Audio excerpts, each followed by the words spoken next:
Hi guys, I want to touch base on FODMAP diet and I want to go over who may benefit from it and what it is.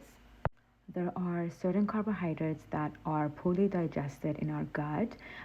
These are fermented by our gut bacteria, and what happens is that they draw water into the empty space inside our intestine, which is the lumen area, and that can cause bloating, stomach ache, possible constipation. That bloatness and that feeling of pressure are all caused by these carbohydrates.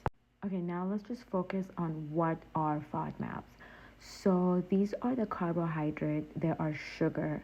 These groups are usually found in dairy products, in fruits even, and even in vegetables, grains, nuts, sweeteners, your beverage.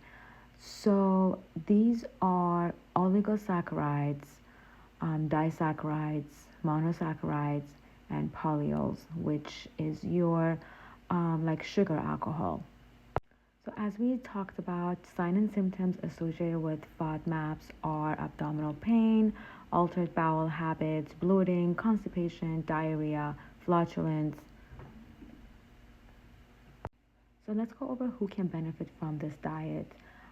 That would be, IBS, inflammatory bowel disease, irritable bowel syndrome, non-celiac gluten sensitivity, or celiac disease. Um, okay, so there are three phases of this diet, which is called, again, low FODMAP diet.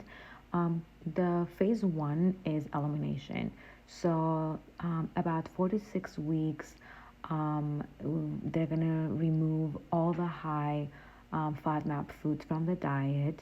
And then the second phase after 6 weeks is a re-challenge, and that's another 6 to 8 weeks duration, and that involves reintroducing the high FODMAP foods into the diet.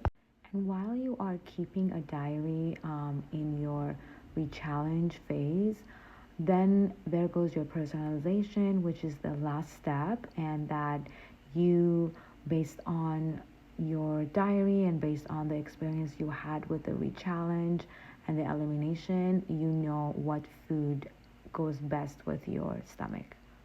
I want to categorize this based on fruits and vegetables that we as human do not have the enzyme to break it down whatsoever, and then fruits or vegetables that some people, some populations